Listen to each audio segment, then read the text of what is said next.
V Rajesh, നിങ്ങൾ ഇതിൽ രാഷ്ട്രീയം കളിക്കരുത് എന്ന് ആവർത്തിച്ച് പ്രതിപക്ഷത്തോട് പറയുന്നുണ്ട്. തുടക്കം മുതൽ പ്രതിപക്ഷവും ഭരണപക്ഷവും ഇക്കാര്യത്തിൽ ഒരുമിച്ചാണ് നിന്നിട്ടുള്ളതെന്നുള്ളത് താങ്കൾക്കും അറിയാവുന്നതാണ്. അത്രമേൽ സംയമനം പാലിച്ചിട്ടുള്ള പ്രതിപക്ഷം ചോദ്യങ്ങൾ ഉണ്ടായിട്ടും ഇപ്പോൾ ചോദിക്കേണ്ടതില്ല എന്ന് തീരുമാനിച്ചു. ഇതിൽ സമയമായിട്ടില്ല എന്ന് നിങ്ങൾ പറയുമ്പോൾ, മുൻപ് പലതവണ പാകിസ്ഥാന്റെ ഭാഗത്തുനിന്ന് ആക്രമണം ഉണ്ടാകുമ്പോൾ, ഭീകരാക്രമണം, ഇതിലും വലിയ 2008 മുംബൈ ആക്രമണം ഉണ്ടായിരിക്കുമ്പോൾ ഈ രാഷ്ട്രീയ മര്യാദ നിങ്ങൾ കാണിച്ചിട്ടില്ല. അന്ന് ഗുജറാത്ത് മുഖ്യമന്ത്രിയായിരുന്ന നരേന്ദ്രമോദി എന്താണ് പ്രസംഗിച്ചത്? പ്രധാനമന്ത്രി രാജിവെക്കണം, ആഭ്യന്തരമന്ത്രി രാജിവെക്കണം, ആഭ്യന്തരമന്ത്രി രാജിവെക്കുകയും ചെയ്തു. മഹാരാഷ്ട്ര മുഖ്യമന്ത്രി രാജിവെക്കുകയും ചെയ്തു. ഇതൊക്കെ ഉണ്ടായ സാഹചര്യമാണ്. അപ്പോൾ നിങ്ങളത് ആ സമയം പിറ്റേന്ന് തന്നെ ചോദിക്കുന്ന രൂപത്തിലേക്കൊക്കെ നിങ്ങൾ പ്രതികരിച്ചിട്ടുണ്ട്. അന്ന് ഇതിനുള്ള സമയമല്ല എന്ന് നിങ്ങൾ ആലോചിച്ചിട്ടില്ല. പക്ഷേ ഇപ്പോൾ പ്രതിപക്ഷം അത് തീരുമാനിച്ചു. ആ നിലയ്ക്ക് ഇതുവരെയും പെരുമാറി. ഇതിൽ ഇനി ഒരു കാര്യവും പറയേണ്ടതില്ല പ്രതിപക്ഷത്തിനോട് എന്ന നിലപാടെടുക്കുന്നതിൽ എങ്ങനെയാണ് നിങ്ങൾക്ക് വിശദീകരിക്കാനാവുക? കാരണം ഒരു സർവകക്ഷി യോഗത്തിൽ പ്രധാനമന്ത്രി പങ്കെടുക്കുന്നില്ല, പാർലമെന്റ് വിളിച്ചു ചേർക്കണമെന്ന കാര്യത്തോട് പ്രതികരിക്കുന്ന പോലുമില്ല. എന്തെങ്കിലും ഒന്ന് പറയണ്ടേ? പിന്നീട് ചേരാമെന്നോ ഇപ്പോൾ ചേരുന്നില്ല എന്നോ എന്തെങ്കിലും ഒന്ന് പറയണ്ടേ? ഒരു മറുപടി പോലുമില്ല. അതിനപ്പുറമോ നിങ്ങൾ ഭരിക്കുന്ന സംസ്ഥാനങ്ങളിലെ മുഖ്യമന്ത്രിമാരെ വിളിച്ച് കാര്യങ്ങൾ വിശദീകരിക്കുന്നു എന്നൊരു ആലോചന കൂടി നടക്കുന്ന വിവരം കൂടി പുറത്തു വരികയാണ്. അപ്പോൾ ഇതിനെ എങ്ങനെയാണ് നിങ്ങൾ ന്യായീകരിക്കുന്നത്? സ്മൃതി, എനിക്ക് സമയം തന്നേ മതിയാവുകയുള്ളൂ. കാരണം ഉറപ്പായിട്ടും സംസാരിച്ച എല്ലാവരും ദീർഘമായി സംസാരിച്ചു, താങ്കൾ ഉൾപ്പെടെ. ഞാൻ ഇതിനൊക്കെ മറുപടി പറയേണ്ടതായിട്ടുണ്ട്. താങ്കൾ പ്രകോപിതയാകരുത് ഞാൻ ചില കാര്യങ്ങൾ പറയുമ്പോഴേക്കും. ഞാൻ അങ്ങനെ പറഞ്ഞുകൊണ്ടാണ് തുടങ്ങുന്നത്.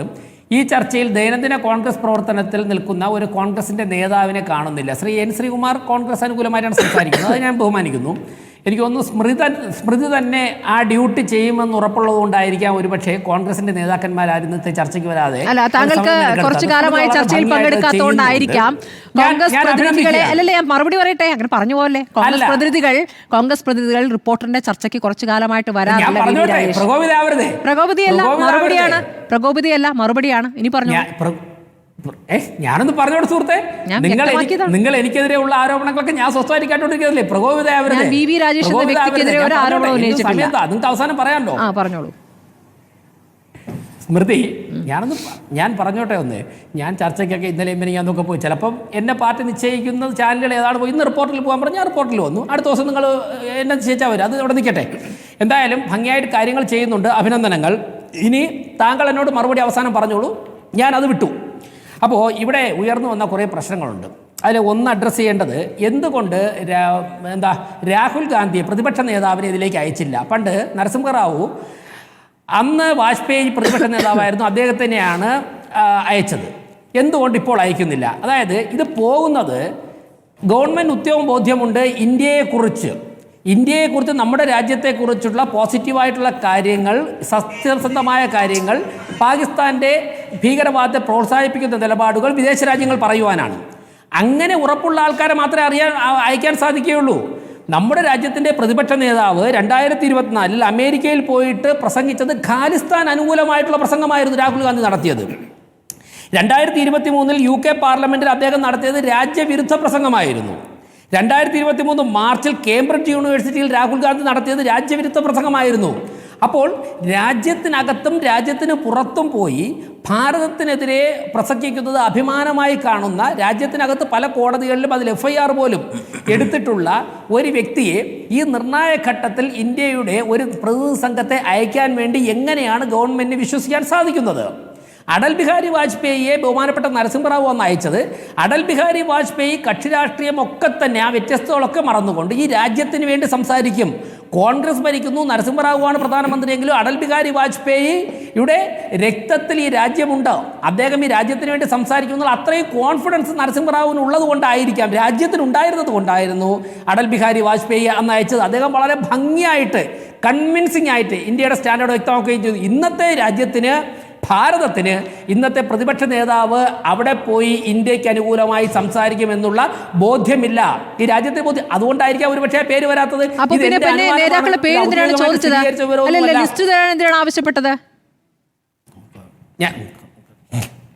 അല്ല, അതിൽ രാഹുൽ ഗാന്ധിയുടെ പേരുണ്ടോ? രാഹുൽ ഗാന്ധിയുടെ പേര് പ്രതിപക്ഷം കോൺഗ്രസ് കൊടുത്ത രാഹുൽ ഗാന്ധിയുടെ പേരുണ്ടോ? അല്ല, ഇന്ത്യൻ, ഞാൻ ചോദിക്കട്ടെ, കോൺഗ്രസ് കൊടുത്ത പേരിൽ എന്താ ലിസ്റ്റിൽ എന്താ രാഹുൽ ഗാന്ധിയുടെ പേരില്ലാത്തത്? കോൺഗ്രസ് നേതാക്കന്മാർ പോലും അത് ശരി, അത് അവരാലോചിക്കുന്നതല്ലേ? അല്ലെ, നിങ്ങൾ കേന്ദ്ര സർക്കാരിന് വേണ്ടി പറഞ്ഞില്ലെങ്കിൽ അത് രാജ്യവിരുദ്ധമാണ് എന്ന് സ്ഥാപിക്കാൻ ശ്രമിക്കുന്നു. രാഹുൽ ഗാന്ധിയുടെ പേര് പ്രതിപക്ഷവും പറഞ്ഞിട്ടില്ല, ഭരണപക്ഷവും പറഞ്ഞിട്ടില്ല, പിന്നെ അതിലേക്ക് എന്തിനാണ് കൊണ്ടുവരുന്നത്? ഞാൻ പ്രകോപിതനാവില്ല. അല്ല, പ്രകോപിതരാക്കാൻ ഉദ്ദേശിച്ചിട്ടുമില്ല. മറുപടി കിട്ടിയാൽ മതി. എൻ ശ്രീകുമാർ പറഞ്ഞപ്പോഴൊന്നും ഇടപെട്ടില്ലല്ലോ. അല്ല, ഈ ലാൽകുമാറോ എന്ന് പറഞ്ഞപ്പോൾ നിങ്ങൾ ഇടപെട്ടില്ലല്ലോ. എനിക്ക് ഉപചോദ്യം ഞാനല്ലേ ഇപ്പൊ എന്നെയല്ലേ നിങ്ങളെ കൂടെ ഉപചോദ്യം മാത്രമല്ലേ ഉള്ളൂ. പറഞ്ഞോളൂ. ആദ്യം തന്നെ ഒരു ചാപ്പ കുത്തുക, പിന്നെ ചോദ്യം ചോദിപ്പിക്കാതിരിക്കുക. അതൊരു നല്ല തന്ത്രമാണ്. അക്കാര്യത്തിൽ നിങ്ങൾക്കൊരു ഐക്യമുണ്ട്. അത് കോൺഗ്രസിനുമുണ്ട്, CPM-നുമുണ്ട്, BJP-ക്കുമുണ്ട്. ഒരു ഐക്യമുണ്ട്. നല്ല കാര്യം. പറഞ്ഞോളൂ. അല്ല, ഞാനൊരു കമന്റ് പറഞ്ഞു, താങ്കൾ ഇങ്ങനെ തോന്നി ഞാൻ പറഞ്ഞു. അങ്ങനെ അല്ലെങ്കിൽ ഞാൻ വിട്ടു. ഞാൻ അങ്ങനെ അല്ലെങ്കിൽ ഞാനത് വിട്ടു. ഇനി ഞാൻ ചോദിക്കട്ടെ, ഈ ശശി തരൂരിനെ ഇന്ത്യയുടെ സ്റ്റാൻഡ് പറയാൻ വേണ്ടി അമേരിക്ക, ബ്രിട്ടൻ പോലുള്ള പ്രധാനപ്പെട്ട രാജ്യങ്ങൾ വിടുന്നതിലൂടെ നിങ്ങളൊന്ന് ആലോചിച്ച് നോക്ക്. അത് BJP എന്ന തരൂരിനെതിരെ പോരാടുന്ന രാഷ്ട്രീയ പാർട്ടിക്ക് നാളെ അത് ഒരു പക്ഷേ ഞങ്ങൾ ഡിഫൻസീവിലാവും. കാരണം എന്താണ്? ശശി തരൂർ ഇന്ന് വരെയും BJP-ക്ക് എതിരായിട്ട് മത്സരിച്ച് ജയിച്ചിട്ടുള്ള ആളാണ്. നാളെയും ശശി തരൂർ മത്സരിക്കാൻ പോകുന്നത് BJP-ക്ക് എതിരായിട്ടാണ്. ആ തെരഞ്ഞെടുപ്പ് വരുമ്പോഴേക്കും കോൺഗ്രസ്സുകാർ ചോദിക്കൂലേ, ശശി തരൂർ മികച്ച ആളായതുകൊണ്ടല്ലേ നിങ്ങൾ അമേരിക്കയിൽ, ലണ്ടനിലും ഒക്കെ വിട്ടതെന്ന്? അത് പക്ഷേ അടുത്ത 2029-ലോ 2034-ലോ ഒക്കെ വരുന്ന തെരഞ്ഞെടുപ്പുകളിൽ അങ്ങനെയുള്ള ചോദ്യം വന്നേക്കാം. അപ്പോൾ ഞങ്ങളുടെ മനസ്സിൽ ആ രാഷ്ട്രീയ പ്രതിസന്ധി ഒന്നുമില്ല. ഇപ്പോൾ അദ്ദേഹം കോമ്പീറ്റൻ്റ് ആണ്. അദ്ദേഹമാണ് ഏറ്റവും നന്നായിട്ട് ഈ കാര്യങ്ങൾ അവിടെയൊക്കെ അവതരിപ്പിക്കാൻ പറ്റുന്ന വ്യക്തി എന്നല്ലേ ഞങ്ങൾ ചിന്തിച്ചത്. നാളെ ഞങ്ങൾ പ്രതിസന്ധിയിലാവും ഞങ്ങൾ ചിന്തിച്ചിട്ടില്ലല്ലോ. അപ്പോൾ ഇപ്പോൾ നമ്മളുടെയൊക്കെ തന്നെ മുന്നിൽ വരേണ്ടത്, മനസ്സിൽ വരേണ്ടത് രാഷ്ട്രമെന്നുള്ള സങ്കല്പമാണ്. കോൺഗ്രസ്സുകാർ ഇരുത്തി ചിന്തിക്കണം. ശശി തരൂരിനെ കോൺഗ്രസ് നിർദ്ദേശിച്ചതാണ് എക്സ്റ്റേണൽ അഫയേഴ്സ് സ്റ്റാൻഡിംഗ് കമ്മിറ്റി ചെയർമാനായിട്ട്. നേരത്തെ നിങ്ങൾ പറഞ്ഞു സോണിയാഗാന്ധിയും മൻമോഹൻ സിംഗും ഉൾപ്പെടെയുള്ളവർ അദ്ദേഹത്തിൻ്റെ വൈദഗ്ധ്യം കണ്ടുപിടിച്ചിട്ടാണ് അദ്ദേഹത്തെ കോൺഗ്രസിലേക്ക് കൊണ്ടുവന്നത്. ബഹുമാനപ്പെട്ട ലീഡർ K. കരുണാകരനാണ് പാലക്കാട് മത്സരിക്കാൻ പോയ തരൂരിനോട് തിരുവനന്തപുരത്ത് മത്സരിക്കാൻ പറഞ്ഞത്. അത്രത്തോളം കോൺഗ്രസ് മികച്ചയാളെന്ന് കണ്ടുപിടിച്ച ഒരു വ്യക്തി വിദേശ രാജ്യത്ത് വിടാൻ കൊള്ളാത്ത ആളാണോ? ശശി തരൂരിന് ഇപ്പോൾ എന്താണ് അവിടെ പോയി കഴിഞ്ഞ് കാര്യങ്ങളൊക്കെ പറയാനുള്ള ശേഷിയില്ലേ?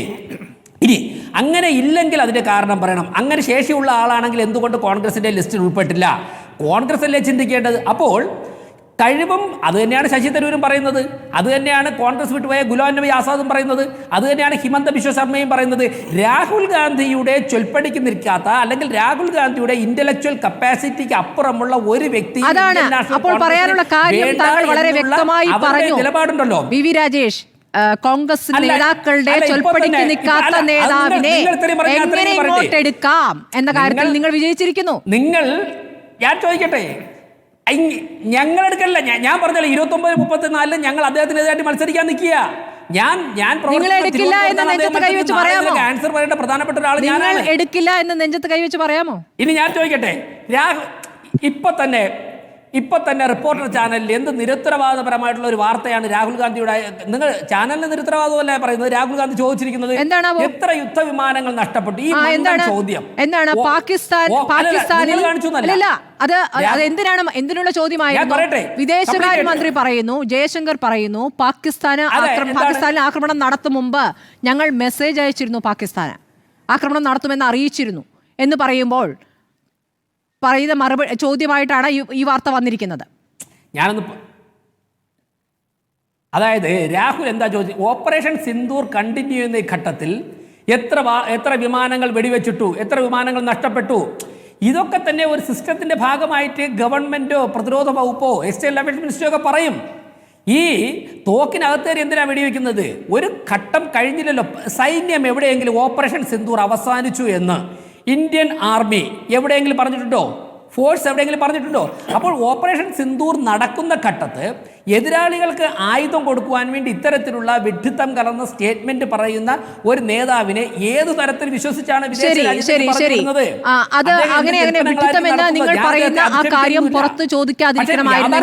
ഒരു സർവകക്ഷി യോഗം വിളിച്ചിട്ട് അതിൽ പ്രധാനമന്ത്രി സംസാരിക്കാമായിരുന്നു, അല്ലെങ്കിൽ പാർലമെന്റ് സെഷൻ വിളിക്കാമായിരുന്നു. അപ്പോൾ തമ്മിൽ സംസാരിച്ച് നിങ്ങൾക്കിടയിൽ ഒരു ഐക്യം ഉണ്ടാക്കാമായിരുന്നല്ലോ. അത് നിങ്ങൾ ചെയ്തില്ല. ഞാൻ വരാം വി രാജേഷ്, ഒരു മിനിറ്റ്. ഞാൻ അദ്ദേഹം പോകുന്നതുകൊണ്ടാണ്.